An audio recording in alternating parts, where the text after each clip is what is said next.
السلام علیکم ناظرین، آپ دیکھ رہے ہیں زی ایچ نیوز میں ہوں ظہیر احمد۔ ناظرین، مروت صاحب کی ضرورت کیوں پڑی خان صاحب کو، کیوں ان سے راضی نامہ کیا ہے انہوں نے، اس کے اوپر بات کریں گے۔ کیا خواجہ آصف صاحب کو جناب باجوہ صاحب کے حوالے سے روکا گیا اور کس نے روکا ہے، اس کے اوپر بات کریں گے۔ اور نواز شریف صاحب جو ہیں وہ 85 اور 88 میں واپس چلے گئے، وہ کیسے، اس پہ بات کریں گے۔ کیا قاضی فائز عیسیٰ صاحب چیف جسٹس صاحب جو ہیں وہ عمران خان کے کیس سے خود کو ریکیوز کریں گے، یعنی اس پہ بات کریں گے۔ شروع کرتے ہیں ہم جو خواجہ آصف صاحب کے حوالے سے شروع کرتے ہیں۔ خواجہ آصف صاحب کے حوالے سے بات کی جا رہی ہے کہ کچھ ذرائع نے بتایا، جس طرح انصار عباسی صاحب نے لکھا ہوا تھا کہ وہ ذرائع کون ہو سکتے ہیں، یقیناً پارٹی کے جو بندے ہیں وہ ذرائع بتانے کے لیے تیار نہیں ہیں۔ وہ ذرائع جب بتانے کے لیے تیار نہ ہو تو آپ کو خود سمجھ آ جانی چاہیے کہ کون ہو سکتا ہے۔ یہی خواجہ آصف صاحب تھے، میں نے کل کی ویڈیو میں کہا تھا کہ بڑے زور و شور کے ساتھ 2013-14 میں مشرف صاحب کے حوالے سے آئے تھے، آرٹیکل 6 کے حوالے سے لگانے کے لیے، اچھی بات تھی، اصولی موقف تھا، لیکن پھر جس طریقے سے پیچھے ہٹے تھے وہ دیکھنے والا تھا۔ ابھی بھی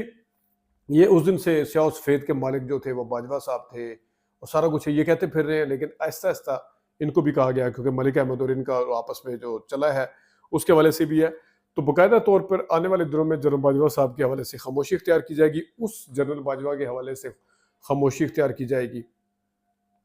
جن کے خلاف نواز شریف صاحب کہتے تھے باجوہ صاحب آپ کو جواب دینا پڑے گا، آپ نے کیا کیا، باجوہ صاحب یہ، باجوہ صاحب وہ۔ پھر وہ الگ بات ہے کہ شہباز شریف صاحب جن دنوں میں الیکشن ہونے والے تھے، یا وہ اس سے پہلے کی بات ہے، 24 گھنٹے کے نوٹس پہ 2 دفعہ گئے تھے، کیونکہ نواز شریف صاحب نے پیچھے سے فائر کھول دیا تھا ایک قسم کا، تو انہوں نے ان کو جا کے روکا کہ اس طرح بات نہیں کرنی۔ تو اب اس کے بعد خیر نواز شریف صاحب نے جس طریقے سے یو ٹرن لیا، مجھے کیوں نکالا سے ان کو توسیع دے کے جو یو ٹرن لیا، پھر ان کے حوالے سے زبان بندی نہیں کی بلکہ توسیع دی انکنڈیشنل، اور پھر اس حوالے سے وہ سب کے سامنے ہے۔ لیکن اس وقت جو خواجہ آصف صاحب لگے ہوئے تھے بولنے، ویسے خواجہ آصف صاحب سے اگر کوئی پوچھے کہ آپ جو ہے وہ جاوید ہاشمی صاحب کے حوالے سے انہوں نے کہا تھا کیپٹل ٹاک میں، جس دن جاوید ہاشمی صاحب نے عمران خان کو جوائن کیا تھا، یہ 2013 کی بات ہے، 12 تھی یا 13، 12 میں غالباً یا 13 میں کیا تھا انہوں نے جوائن، تو اس وقت انہوں نے کہا تھا کہ میرے اور ہاشمی، اگرچہ انہوں نے ہاشمی صاحب پہ الزام تو کافی لگا دیا تھا، لیکن ساتھ کہا تھا ہمارے اچھے دن گزرے ہیں اور میں ان اچھے دنوں کے پاس کرتے ہوئے میں ان کے اوپر زیادہ باتیں کھل کے نہیں کرنا چاہتا تاکہ ایک اچھا وہ رہے۔ اسی طرح ابھی 2 دن پہلے کسی نے شاید خاقان عباسی صاحب کے حوالے سے جب پوچھا، شاہ زیب خانزادہ تھے یا طلعت حسین صاحب تھے یا کامران شاہ تھے، تینوں میں سے کوئی ایک تھا، انہوں نے پوچھا تو انہوں نے کہا جی شاہد خاقان کے ساتھ ہمارا اچھا ٹائم گزرا ہے، میں کوئی اس طرح کی بات نہیں کرنا چاہتا۔ تو اس حوالے سے خواجہ صاحب مشہور بھی ہیں کہ وہ جن کے ساتھ کہتے ہیں کہ وقت گزارا ہو یا احسان کیا ہو یا اس طرح اچھا ٹائم گزارا ہو، اس کو رکھنا چاہیے۔ تو مجھے سمجھ میں نہیں آتی کہ یہ والا اصول جو ہے وہ قمر جاوید باجوہ کی طرف کیوں بول گئے، کیونکہ قمر جاوید باجوہ صاحب وہ تھے جنہوں نے 2018 میں بقول ان کے خود انہیں میسج کیا تھا کہ مجھے جتایا جائے، میرے ساتھ دھاندلی ہو رہی ہے، مجھے وہ کیا جائے، تو جن کو منتیں لے کر کے میسیجز پہنچا کے انہوں نے وہ سیٹ حاصل کی تھی 2018 میں جس بھی طریقے سے، آج اسی جنرل باجوہ صاحب کے حوالے سے بول رہے ہیں۔ لیکن ظاہر ہے وزیر دفاع ہیں، اور حالانکہ انہوں نے کہا تھا کہ باجوہ صاحب کو ہونا چاہیے، کس کو ہونا چاہیے، انہوں نے کہا میری اوقات نہیں آتی بڑی بات کرنے کی۔ تو آنے والے دنوں میں امید یہی ہے نون لیگ کے ٹریک ریکارڈ کو دیکھتے ہوئے کہ وہ اسی طرح بالکل پیچھے ہٹیں گے، جس طرح خاموشی اختیار کریں گے جس طرح مشرف کی دفعہ کی تھی۔ پہلے وہ اسعد رفیق صاحب بھی بول رہے تھے مشرف کے ٹائم میں ہم لوہے کے چنے، ہم دانت کھٹے کر دیں گے پتہ نہیں، تو بعد میں پھر وہ بھی خاموش ہو گئے تھے۔ تو یہ تھا باجوہ صاحب کے حوالے سے۔ اب فیض حمید صاحب کو ٹارگٹ کرنے کے پہ ہے، وہ ان کا اگر قصور ہے لازمی ہونا چاہیے، لیکن اکیلے کا احتساب نہیں ہونا چاہیے، اور خاص طور پہ اس وقت جس وقت آپ کو یہ گمان جائے، یہ خیال جائے کہ فیض حمید صاحب کو صرف اور صرف عمران خان صاحب کو ٹارگٹ کرنے کے لیے رکھا گیا ہے یا بتایا گیا۔ اب آتے ہیں جناب قاضی فائز صاحب کی طرف۔ قاضی فائز صاحب عمران خان کے حوالے سے، ان کے کیسز کے حوالے سے مشہور ہیں۔ انہوں نے صرف یہ انتخابی معاملات والا فیصلہ نہیں دیا تھا جنوری میں، اس کے بعد بھی ابھی ریمارکس بھی دیے 191 ملین پاؤنڈ کے، جس وقت ان کا چھوٹی عدالتوں میں ٹرائل چل رہا ہے، اس وقت یہ ریمارکس دینا آپ کے اندر کا جو ایک چیز ہے وہ سامنے آتی ہے۔ آپ کو یاد ہوگا کنونشن سینٹر میں ایک فنکشن ہوا تھا، عمران خان صاحب نے کیا تھا، تو قاضی فائز صاحب نے اس کا نوٹس لیتے ہوئے کہا تھا کہ کس کے خرچے کے اوپر حکومت نے یہ کنونشن سینٹر کو یوز کیا۔ بعد میں پتہ چلا تھا کہ اس کا کرایہ شرایہ جو بھی اس کے اخراجات تھے وہ پی ٹی آئی کے جو لائرز تھے، آئی ایس ایف کے جو بھی، انہوں نے اٹھایا تھا۔ تو اس سے پہلے گلزار صاحب نے انہیں کہا تھا کہ آپ ان کے مقدمات نہ سنیں، وہ آپ کے خلاف ریفرنس ان کی حکومت لے کے آئی، آپ ان کے مقدمات میں نہ بیٹھیں کیونکہ آپ کا ایک موقف ہے، ظاہر ہے وہ موقف چلا ہوا آ رہا ہے. کسی بندے کو بھی، ایون نون لیگ کو بھی پتا ہے، سارے لوگوں کو اس وقت پتا ہے کہ قاضی فائصہ صاحب جو ہے وہ تحریک انصاف کے حوالے سے ایک پوزیشن رکھتے ہیں، ان کے خلاف ایک پوزیشن رکھتے ہیں بالکل واضح طور پہ، وہ مانے نہ مانے. کئی ججز ایسے ہیں ماضی میں جن کے حوالے سے اتنی واضح پوزیشن نہیں تھی کسی بھی شخصیت کے حوالے سے یا کسی جماعت کے حوالے سے جتنی قاضی فائصہ صاحب کی عمران خان کے حوالے سے یا پی ٹی آئی کے حوالے سے. لیکن وہ جو ججز تھے جن کے حوالے سے بات ہوتی تھی کہ آپ کا اس شخصیت کے حوالے سے اختلاف ہو سکتا ہے، کوئی اندرونی وہ ہو سکتا ہے، تو اکثر موقعوں کے اوپر بڑے بڑے چیف جسٹس بھی اس میں شامل تھے، معزز سینئر ججز بھی شامل تھے جنہوں نے ریکیوز کیا تھا، ان کے اوپر اعتراض ہوتا تھا، وہ ریکیوز کرتے تھے. قاضی فائصہ صاحب کا ابھی تک کوئی ریکارڈ ایسا نہیں ہے. اگرچہ شاہ رخ یہ جو تھے ارجمند شاہ رخ صاحب تھے، ان کو بڑا سراہا گیا کہ دیکھیں ریکیوز کیا انہوں نے، اگر ان کے اوپر خبر مانی کا نے الزام لگایا تو خود قاضی فائصہ صاحب نے طارق مسعود سے ریکیوز کروایا، جسٹس طارق مسعود صاحب جن کو اب وہ اس کے طور پہ لے کے آئے ہیں ایڈ جج کے طور پہ، انہی سے ریکیوز کرایا تھا. ایک اور جو تھے اعجاز الحسن صاحب کو ریکیوز کروایا تھا اپنے کیس کے حوالے سے. تو جب آپ خود ریکیوز کرواتے رہے ہیں، آپ کا ریکیوز کروانے کا ریکارڈ ملتا ہے دوسرے ججوں کو، آپ کا خود ریکیوز کرنے کا نہیں ملتا. کیا آپ کو اتنی خوش فہمی ہے کہ آپ انصاف کے اتنے بڑے منصف ہیں جب ہر طرف آپ کی ریمارکس سامنے ہیں، آپ کے فیصلے سامنے ہیں، جس کے اوپر ہر بندہ اس وقت آزاد صحافی، آزاد میڈیا بھی تبصرہ کرتا ہے کہ یہ فیصلہ اور قاضی فائصہ صاحب کو نہیں دینا چاہیے تھا، اس میں قاضی فائصہ صاحب نے انجسٹس کیا ہے. تو یہ کیا آپ کو یہ ہے کہ ریکیوز کرنا ہی نہیں ہے میں نے بالکل کبھی بھی. تو دیکھنا پڑے گا کیونکہ اب تو عمران خان صاحب نے واضح طور پر کہا ہے، اب اگر زبردستی وہ آ کے کسی بھی کیس میں بیٹھتے ہیں تو پھر آپ دیکھ لیں کہ اعجاز الحسن صاحب کے اوپر تو الزام لگتا تھا نگران جج کا، تو اب پی ٹی آئی کے حوالے سے بھی ان کا یہی الزام لگے گا جو کہ عطا بندیال مخصوص بینچ بناتے ہیں. وہ تو چلو مخصوص بینچ بناتے تھے، یہ خود آگے بیٹھ جاتے ہیں. اور کئی کیس ایسے ہیں جہاں پہ ان کو اپنی پوزیشن لینی چاہیے تھی چیف جسٹس صاحب کو، وہاں سے پتلی گلی سے ہو کے نکل گئے تھے. آپ کو پتا میں اب کیا اس کا تذکرہ کروں. آگے آتے ہیں جناب شیر افضل مروت صاحب. اس میں کوئی شک نہیں ہے کہ عمران خان صاحب کا ووٹ بینک بہت زیادہ ہے، پاپولیرٹی بہت زیادہ ہے، لیکن ان کی پارٹی جو ہے وہ باہر لوگوں کو موبلائز کرنے میں، احتجاج کرانے میں اس طرح سے کامیاب نہیں ہوئی.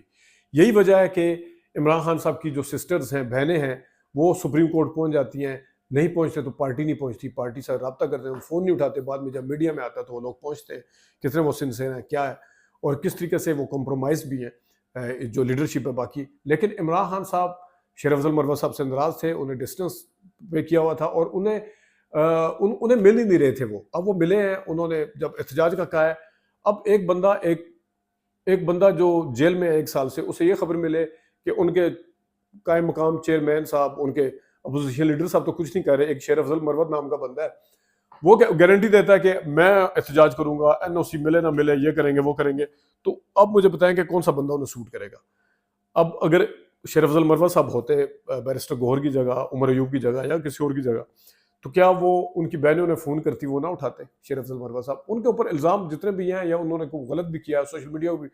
ٹھیک طریقے سے ڈیل نہیں کیا. پر کل بھی وہ شہزاد اقبال کے پروگرام میں صرف اس سوال سے چھوڑ کے چلے گئے کہ ان سے جب پوچھا گیا کہ آپ کے اوپر اب یہ الزام تو نہیں لگے گا کہ آپ کہیں سے پلانٹ ہوئے ہوئے، وہ ساری چیز اپنی جگہ پہ، لیکن گراؤنڈ فیکٹس دیکھے جاتے ہیں، اس کے اوپر بات کی جاتی ہے. تو اس میں بلا شبہ ابھی تک عمران خان کے جیل میں جانے کے بعد اگر کسی نے کوئی تھوڑے امپریسو جلسے کیے ہیں، کوئی گیدرنگ کی ہے، کہیں پہ کوئی پروٹیسٹ کیا ہے، تو وہ شیر افضل مروت صاحب ہیں. اور یہی وجہ ہے کہ عمران خان صاحب کو بھی نظر آ رہا ہے، کبھی وہ اس وقت اندر بیٹھ کے کس طرح کے فیصلے کرتے ہیں، انہیں کیونکہ ظاہر ہے اندر ہے، انہیں بھی نظر آ رہا ہے کہ کس طریقے سے موبلائز لوگوں کو کیا جانا چاہیے، لیڈرشپ اس طرح کی ہونی چاہیے. تو یہی وجہ ہے کہ شیر افضل مروت صاحب کو بھی انہوں نے واپس ایک قسم کا لیا ہے اور ان کو ایک ٹاسک دیا ہے اس 22 اگست کے جلسے کے بعد. دیکھتے ہیں 22 اگست کو پی ٹی آئی ابھی کہہ تو رہی ہے کہ این او سی ملے نہ ملے جلسہ کریں گے، اس میں کتنے کامیاب ہوتے ہیں یہ بھی دیکھنا پڑے گا. لیکن بہرحال یہ معاملہ تو اپنی جگہ پہ ہے. نواز شریف صاحب جو ہیں وہ کس طرح واپس چلے گئے ہیں جناب 88 میں اور 85 میں. 85 میں اور 88 میں وہ وزیر اعلیٰ پنجاب تھے. اس کے بعد 3 دفعہ وہ وزیر اعظم بنے ہیں. تو ان کو جو بیہیو کرنا چاہیے لیڈر کی طرح کرنا چاہیے، نہ کہ سی ایم کی طرح، کسی علاقے کے کسی صوبے کے سی ایم کی طرح. اپنی بیٹی ان کی ہے, ان کو چاہیے تھا وہ اناؤنسمنٹ کرتے, اگر بجلی کے یونٹ کے حوالے سے جو بھی بات کی تھی ان کی بیٹی کرتی, ان کو نہیں چاہیے تھا. کیونکہ دیکھیں اب وہ ساتھ بیٹھے تھے, اگر وہ ساتھ بیٹھے نہ بیٹھے ہوتے, نہ حمداللہ کا JUI کی طرف سے ریئیکشن آتا, نہ اس کا چلے پیپلز پارٹی کا ریئیکشن آتا جو مرزا وہاب اور سارے لوگ کہہ رہے ہیں, اور مراد علی شاہ وغیرہ یا جتنے بھی, اور نہ ہی MQM جو ان کی اتحادی بھی ہے قسم کی, ان کی طرف سے ریئیکشن آتا کہ جس طرح جو کچھ چلا ہے. انہوں نے مریم نواز کو کہا, مصطفیٰ کمال نے, پھر مریم نواز نے آگے سے کہا کہ پیارے بھائی پیارے مصطفیٰ, ہم نے تو اپنے صوبے کے لوگوں سے ٹیکس نکال کے جو کچھ کیا ہے. انہوں نے کہا جی پیاری مریم میرا اشارہ آپ کے. تو اب مسئلہ یہ ہے کہ جس طرح وہ آپ کی بیٹی ہیں اسی طرح جو وزیر اعظم ہے وہ آپ کے بھائی ہیں. تو کیا یہ اچھا ہوتا ہے جس طرح بیٹی کے ساتھ بیٹھ کے آپ نے کوئی ریلیف کا اعلان کیا ہے تو بھائی کے ساتھ جا کے کرتے. اگر بھائی کے ساتھ کسی قسم کے ریلیف کا اعلان کرنے کا دل نہیں کر رہا تھا یا اس پوزیشن میں نہیں تھے کہ وہ اعلان نہیں کیا جا سکتا تھا, میں معاشی طور پہ بھی کہہ رہا ہوں, میں کسی اور وجہ سے بھی کہہ رہا ہوں کہ اگر اس پوزیشن میں تو پھر بیٹی کے ساتھ بیٹھ کے کرنے کا نہیں تھا. کیونکہ آپ 3 دفعہ کے وزیر اعظم ہیں, سارے آپ کو پورے ملک کا لیڈر سمجھتے ہیں. آپ نہ سمجھیں اپنے آپ کو وہ الگ بات ہے, کیونکہ آپ اپنی باتوں سے ثابت کرتے رہے ہیں کہ آپ پورے ملک کے لیڈر نہیں ہیں. کیونکہ آپ نے پنجاب تو کیا, آپ نے پنڈی آ کے شکایت کی تھی کہ پنڈی کے لوگ کیوں PTI کو ووٹ ڈالتے ہیں, ہم نے ان کو وہ میٹرو بنا کے دیا, پھر بھی پنڈی کے لوگ پاگل ہو. اس طرح کے شکوے بھی کرتے رہے ہیں. کبھی عورتوں کے ناچ کرنے کے حوالے سے PTI کے ہوتے ہیں, کس طرح میری ہماری عورتیں اس طرح. کبھی آپ KP میں جا کے شکوے کرتے ہیں کہ آپ نے 2 دفعہ کیا, بھگتے ہیں, مجھے تو آپ نے چانس نہیں دیا. کبھی کس طرح کے شکوے کرتے ہیں. تو یہ آپ کا جو اندر کا ایک وہ 88 اور 85 والا نواز شریف ہے وہ رہتا ہے. آپ نے ایوالو نہیں کیا. جس طرح کسی بھی کمپنی میں نیچے سے کوئی مینیجر چلا جائے, اوپر لگے یا اوپر باس لگ جائے, تو اس کو پھر کہا جاتا ہے ٹریننگ کے طور پہ کہ آپ اس پوسٹ سے نکل کے آپ اس پوسٹ پہ آئیں, اوپر اپنے آپ کو گروم کریں. تو اس طریقے سے اگر انہوں نے تھوڑا سا بھی گروم کیا ہوتا تو اس طرح کی چیزیں سامنے نہ آتی, لیکن وہ نظر آ جاتا ہے. اب یہ فیصلہ کیسا ہے اس کے اوپر آپ پیپلز پارٹی کو دیکھ لیں. اگر اس کے فیصلے کے اوپر اعلان 2 مہینے کے لیے ہے, اس ٹائم پہ ہے جب یونٹ کم خرچ ہوں گے, اس ٹائم کے اوپر آگے 14 روپے کم کیے ہیں یونٹ, کیونکہ پیک گرمی کے جو مہینے تھے وہ مئی جون جولائی وہ گزر گئے ہیں, اگست بھی گزر رہا ہے. یہ تو جب امپلیمنٹ ہوگا جا کے ستمبر آ جائے گا, کنزمپشن کم ہو جائے گی. لیکن اس کے اوپر کچھ لوگوں کا ماننا ہے چلو تھوڑی دیر کے لیے بھی صحیح ملا تو ہے. یہ بحث اپنی جگہ پہ, اس پہ میں نہیں جاتا. میں دیکھتا ہوں کہ پیپلز پارٹی اب یہ وہاں کے میئر صاحب جو ہے مرزا وہاب صاحب, یہ بڑے بڑے کہہ رہے ہیں, ہم ان کو سجیشن دیتے ہیں کہ آپ IPP میں کریں اور آپ جو ہے وہ پرماننٹ اس کا ریٹ کم کر سکتے ہیں, اب یہ 2 مہینے کے لیے نہیں ہونا چاہیے. تو آپ کی یہ سجیشن پہلے کہاں تھی جب تک CM اس نے پنجاب حکومت نے اعلان نہیں کیا تھا؟ اب آپ کہاں سے اٹھ کے آ گئے, اب آپ کہاں سے جاگ رہے ہیں؟ تو اس کا مطلب ہے آپ کو بھی کوئی فکر نہیں تھی, صرف اس وجہ سے اپنے آپ کو کم محسوس کر رہے ہیں کہ ہم نے پتنی اعلان نہیں کیا, ہمارے عوام کے اندر کیا میسج آئے گا, تو ہم اس طرح کی کوئی باتیں کرنا شروع کر دیتے ہیں کہ پرپوزل پکا پتہ ہے کہ وفاقی حکومت اس پوزیشن میں نہیں ہے. اور اب حافظ نعیم الرحمان صاحب دیکھتے ہیں وہ آئیں گے جب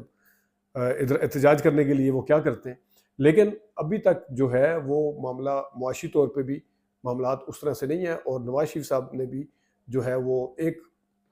اپنے بیٹی کے صوبے کے حوالے سے جو اعلان کیا, دیکھتے ہیں کتنا پائیدار ہوگا. اور دوسرا یہ ہے کہ 22 اگست کے جلسے کو بھی دیکھیں گے کہ کہاں جا کے سٹینڈ کرتا ہے. اپنا خیال رکھیے گا, ابھی تک کے لیے اتنی اجازت دیجیے.